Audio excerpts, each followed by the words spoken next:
Nice to finally be invited as guests on The Simpsons. Yeah, we've been fans for a very long time. I guess this is Maggie's view. Yes, absolutely. And by the TV. Yeah, by the TV. It's great. It's great. I mean, I do a good Homer. Dope. Yes. Dope. Donuts. Yeah. I could do a march, but I'm not gonna. Okay, that's fine. It's so good. So good. I love the cartoon version of us anyway. Yeah.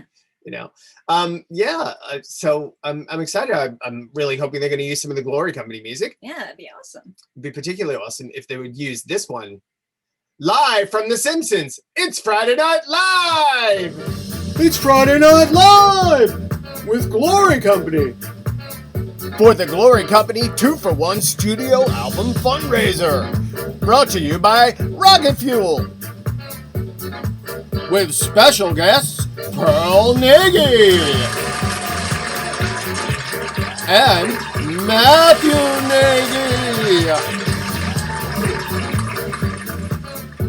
With your special guest hosts from such mockumentaries as Where is That Fork Gone? And oh my goodness, I hope it was the dog, ALASDAIR BAXTER!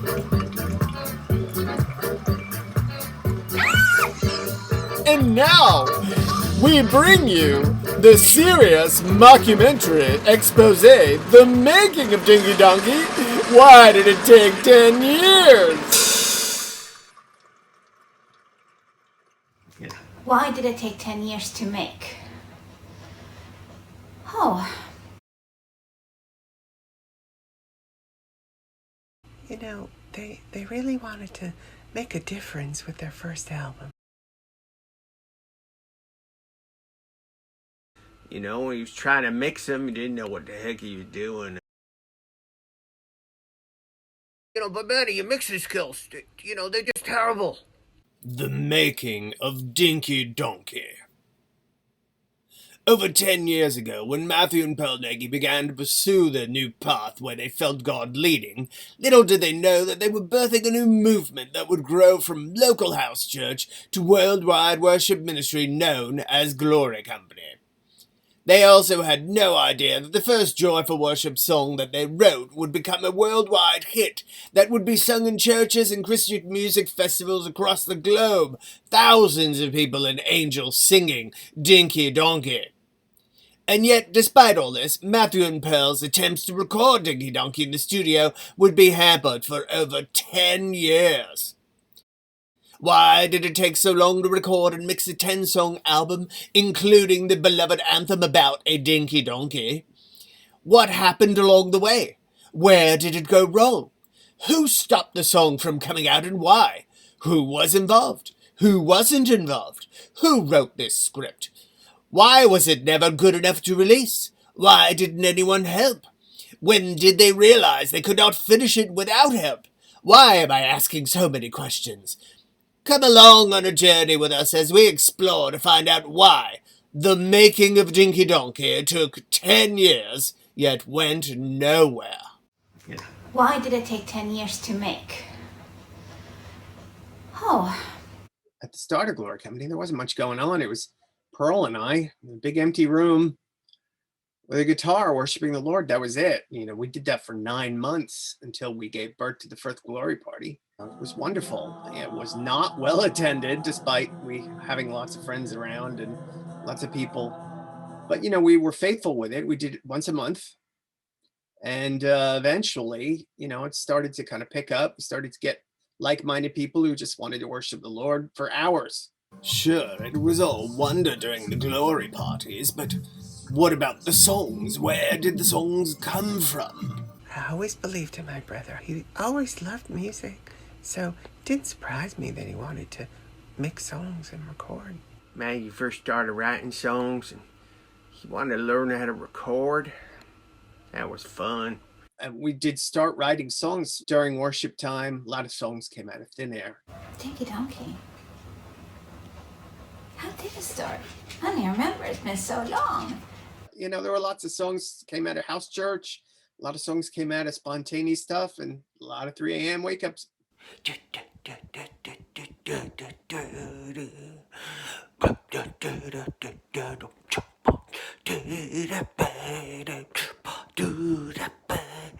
I think it started with us coming out of the local church. They were trying to have church with the kids. I had my guitar and they were young. We were trying to recreate this church experience for the kids, which is an absolute disaster. It didn't work out, but you know what came out of that was this little jingle, Dinky Donkey. I said, hey, what should we sing about? And they said, let's sing about Dinky Donkey. They were just joking around, Dinky Donkey. And like, I rose to the challenge and started just strumming some chords and singing, Dinky Donkey, riding on a donkey, with my Jesus riding to Jerusalem, yeah. Dinky Donkey riding on a donkey, with my Jesus riding to Jerusalem, yeah. Donkey with my Jesus, Jerusalem, yeah. All the people are glory, honor, power to you. And that was it. The song was born. It was hilarious. And, it became a big hit. Sure, it was all wonder during the glory parties, but getting down to brass tacks in the studio was just another story.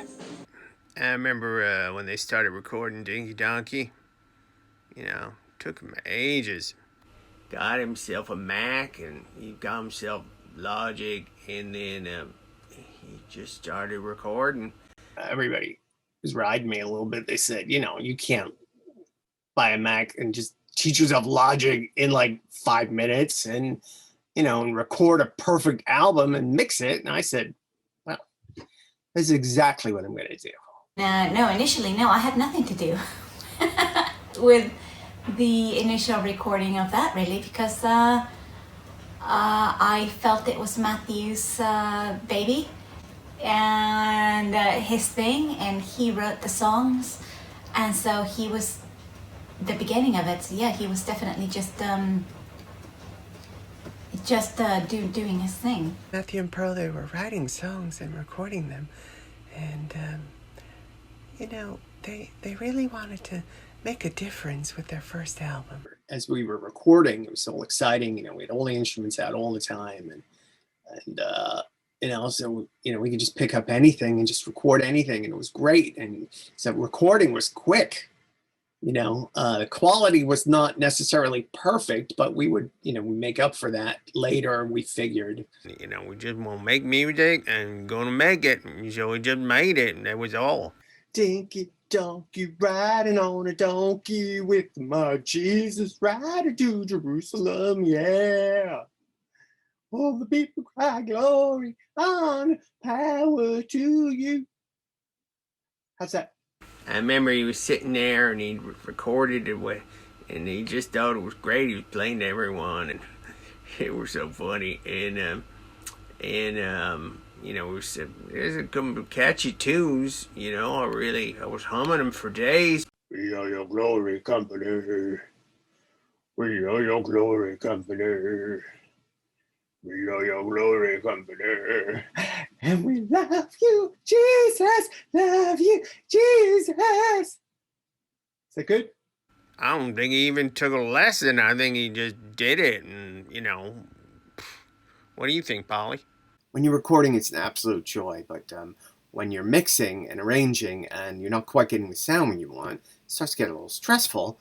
And you're looking for a scapegoat to take it out on, I guess.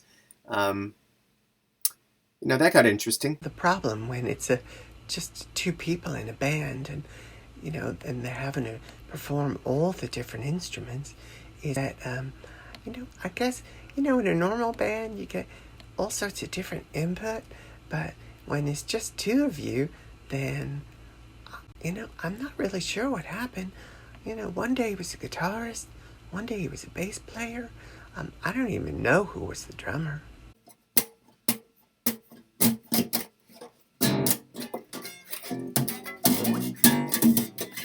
La la la la, la la la la, la la la la, la la la la.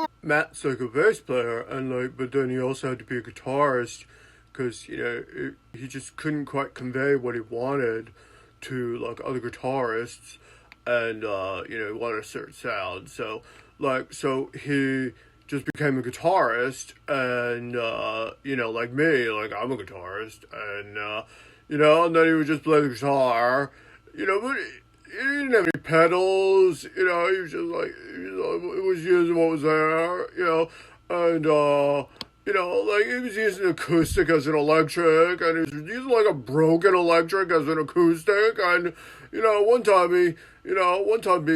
he used a ukulele as a guitar. It was just like, dude, get a guitarist. I was trying to lead these guys as much as I could, but they're insisting on all this stuff, and they're yelling at each other. The bass player's yelling at the guitarist, they're yelling at the keyboardist, the drummer, and like they just couldn't decide on anything together. I mean, the weirdest thing was it was all the same person. That's pretty hilarious. When you're the guitarist and you're the bass player and you're the keyboardist, and you find yourself yelling at each other.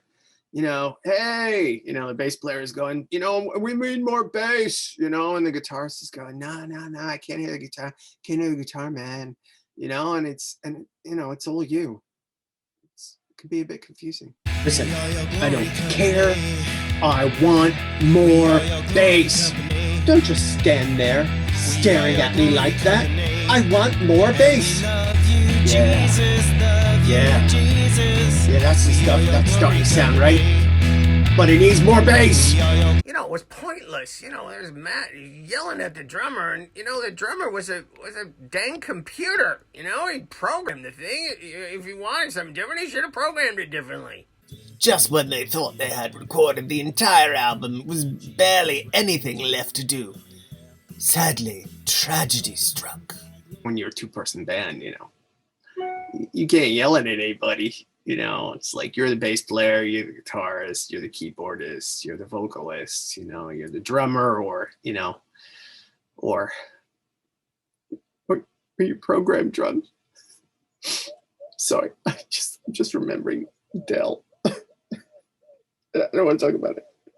Their drummer of the past 3 years, who had faithfully served, gave up the ghost. His motherboard was found spilled all over the alleyway. No one really knows what happened to Dell. Alas, it seems to be the curse of very good drummers to have some sort of strange demise at the height of their career. When Matthew returned to recording again after his period of grief, he said, "We've got to finish this. Let's do it for Dell." It was really hard when we found Dell. Really, really sad. He had so many years ahead of him. But, life goes on. We had albums to record, and now we had a new motivation. After 3 years, the entire album was finally recorded, and yet Pearl's vocals were nowhere to be seen. I thought I had finished mixing the album, and I mixed it to +6 dB, and apparently supposed to mix it to -6 dB and let the mastering guy work. So that was hilarious. But, I thought I was done, and I suddenly went, it was 3 years on, and we're like, oh my goodness, Pearl was barely on the record at all. How far in was it when you realized that you could actually sing and make melodies? Just the other day, I think I figured it out. So we got back in the studio and we made sure we recorded some BVs. So, because over 3 years, when we first started, it was kind of me. I was everything. But as we grew, she grew in confidence. She became a better and better singer. With some very shy oohs and ahs to help lift the sound a little bit. And that turned into creative flow and loving that and being lost in that. She was such a vital part of it. We absolutely needed to get her vocals in. So then we spent another 2 years trying to find time to record her vocals. And, now we're 5 years into the project. 5 years into the project, Pearl's vocals were finally recorded, yet where was the mixing? All the recording's done, all the arranging's done. I'm still mixing and mixing and mixing. And Matthew and I are still dissecting it because, you know, I'm not in it all day like he is. So I'm the fresh ears. Just couldn't figure out what the issue was. Hearing our music continuously in the house. The technology wasn't that complicated. You know, once you got your head around it, it really wasn't hard. You know, it's just a program on a computer. You know, that's all. A few leads to plug in. Should be a snap, right? Matthew coming downstairs saying, I think we're there. And then we're hearing it, and I'll hear something like, "Oh, that's not quite right." Just couldn't quite get what I wanted, and then I see a very discouraged hubby going, "It sounded so good on the computer." He was trying to mix them. He didn't know what the heck he was doing, and yeah, it sounded like I had cotton in my ears. There's a difference between mixing and arranging, okay? So you arrange the song just the way you like it, you know, and that's great. You know, that's when you should hand it over to somebody to mix it if you don't know how to mix it yourself. But I thought, I could do this. I have good ears. And I hear it, and I'm thinking, okay, that's too loud. I can't hear this too well. Can you hear me? I can't hear my vocals here too well. And I can't offer technical support, but I can lend a willing fresh ear.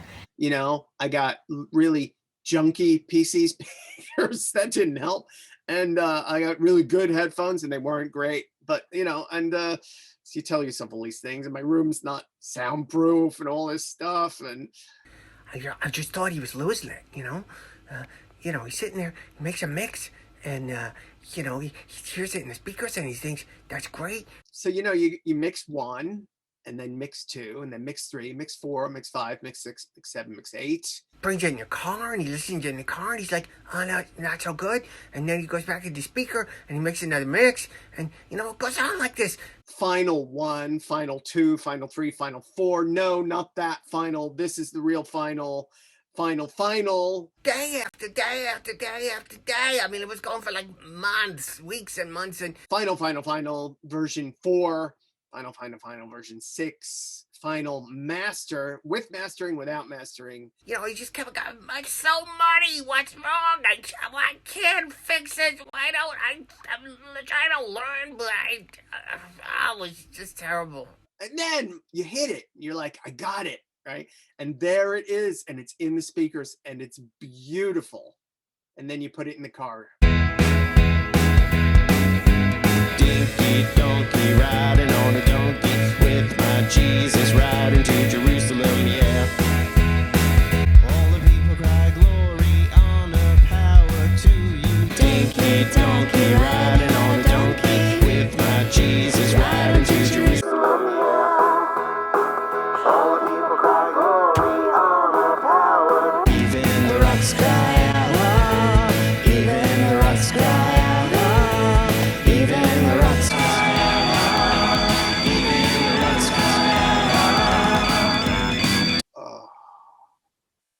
I thought maybe the issue is that the equipment's not good enough. So, you know, I started buying more and more equipment, better equipment. I don't get it, you know.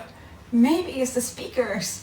Maybe it's this. Maybe it's that. You know, mixing desks, programs, better speakers, soundproofing, you know, everything you could do. And that made the recordings so much better. But it didn't solve the mud in the mix. Sounded like I had cotton in my ears. Writing songs isn't the issue. You know, I wake up at 3 a.m., you know, and like I got all the equipment, it's all set up. I can, you know, I wake up at 3 a.m. with a song in my head. I mean, I hear everything. I hear the drums, the bass, the guitar, the keyboard parts. I hear if they're horns or violins. I can hear melodies, counter melodies, harmonies. I hear it all. If I could just plug something into my head and output it, it would be perfect. But, you know, science hasn't quite caught up with that yet. So we'll go on a 3-hour journey and hear the entire album, and with the kids, and the kids are going, It's good already. Please just release it. And we're 7 years into it, all the band felt called to a sabbatical. It would be a good time to finally finish mixing the album. But alas, it was not to be.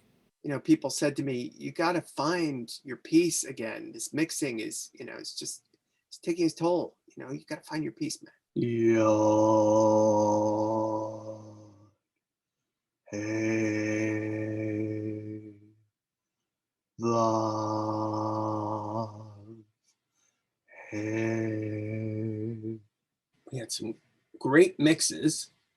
We thought, you know, I had remixed everything, the best of my ability, my limited ability that I had, and all of a sudden the Mac went down.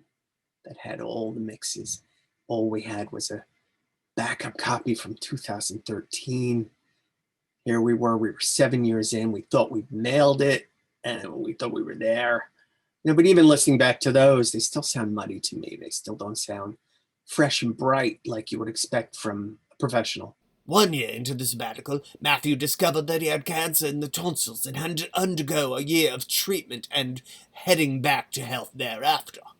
Well, finding out that I was unwell in the past was not nice, but, you know, the doctors were good. They said wonderful things that gave us great confidence. Pearl is a natural health practitioner, so we trusted in a lot of protocols that she recommended. Obviously, we trusted in God that it would all go well.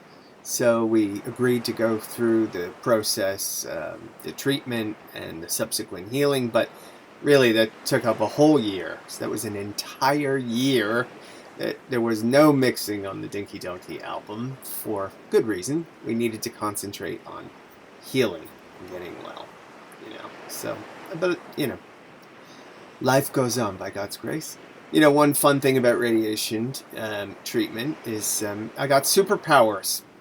You read comic books, right? I got really cool superpowers. So I am now able to become invisible. Ready? I will fade out. 1, 2, 3. You can still hold my voice though. See, I'm here. Alright, let's come back in. Ready? 1, 3, 2, 1. Isn't that cool? 9 years since the start of the making of the Dinky Donkey, lockdown began across the world. Surely that was a perfect time to begin mixing the album. But alas, it was not to be. Lockdown was interesting. Being asked by the government to stay in our houses for a while. You know, you would think that we would go and we would mix the album, but actually we had written a new song for Love Fest called You Are There, which we did, performed live, and so we decided we would mix that and release that just as a little single or an EP, and that took 6 months to mix to not perfect quality. It was probably the best mix I've done, but it was still imperfect.